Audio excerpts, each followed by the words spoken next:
नमस्कार, आप देख रहे हैं न्यूज 18 बिहार झारखंड का डिजिटल प्लेटफॉर्म। मैं हूं शुभम मिश्रा आपके साथ। रूस यूक्रेन युद्ध के बीच एक बड़ी कूटनीतिक पहल सामने आई है। अमेरिकी राष्ट्रपति डोनाल्ड ट्रंप ने शुक्रवार को दावा किया कि रूस और यूक्रेन 3 दिन के युद्ध विराम पर सहमत हो गए हैं। ये सीज फायर 9 मई से 11 मई तक लागू रहेगा।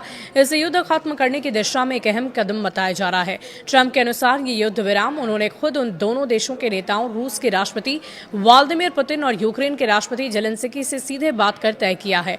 उन्होंने कहा कि दोनों नेताओं ने उनकी अपील पर तुरंत सहमति जताई और इस सीज फायर की सबसे बड़ी खासियत यह है कि इस दौरान काइनेटिक एक्टिविटी यानी किसी भी तरह की सैन्य कार्रवाई पूरी तरह रोक दी जाएगी। इसके साथ ही दोनों देशों के बीच बड़े स्तर पर कैदियों की अदला बदली भी होगी। समझौते के तहत दोनों पक्ष हजार कैदियों को रिहा करेंगे। युद्ध विराम आखिर क्यों किया गया? दरअसल ये युद्ध विराम करने के पीछे रूस की 9 मई को होने वाली विक्ट्री डे परेड है। यह दिन द्वितीय विश्व युद्ध में सोवियत संघ की जीत की याद में मनाया जाता है। ट्रंप ने कहा कि इस तारीख का चयन इसलिए भी अहम है क्योंकि इस ऐतिहासिक जीत में यूक्रेन की बड़ी भूमिका रही थी।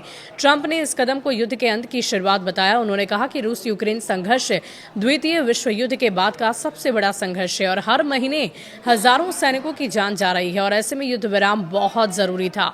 3 दिन का सीज फायर बढ़ाना चाहते हैं ट्रंप। उन्होंने ये भी दावा किया है कि उनके नेतृत्व में अब तक कई अंतर्राष्ट्रीय संघर्ष सुलझाए जा चुके हैं और वो इस युद्ध को खत्म करने की दिशा में आगे बढ़ रहे हैं। ट्रंप ने कहा कि वो चाहते हैं कि ये 3 दिन का सीज फायर आगे बढ़े और अस्थायी शांति का रास्ता बने। हालांकि इस ऐलान के बावजूद स्थिति पूरी तरह से स्पष्ट नहीं हुई है और अब तक रूस और यूक्रेन की तरफ से इस समझौते की औपचारिक पुष्टि सामने नहीं आई। इससे पहले भी दोनों देश एक दूसरे पर सीज फायर तोड़ने के आरोप लगाते रहे हैं। तो अब देखने वाली बात होगी कि इस सीज फायर को लागू तो कर दिया गया है, लेकिन वाकई इसके लागू होने के बावजूद किसी तरह का कोई अटैक होता है या नहीं, क्योंकि सीज फायर तो पहले भी कई दफा हो चुके हैं, लेकिन उसके बावजूद अटैक होते हैं और युद्ध का पैमाना और भी ज्यादा बढ़ता चला जाता है। आपकी क्या राय है? कमेंट सेक्शन में लिखकर जरूर बताइएगा। शुक्रिया।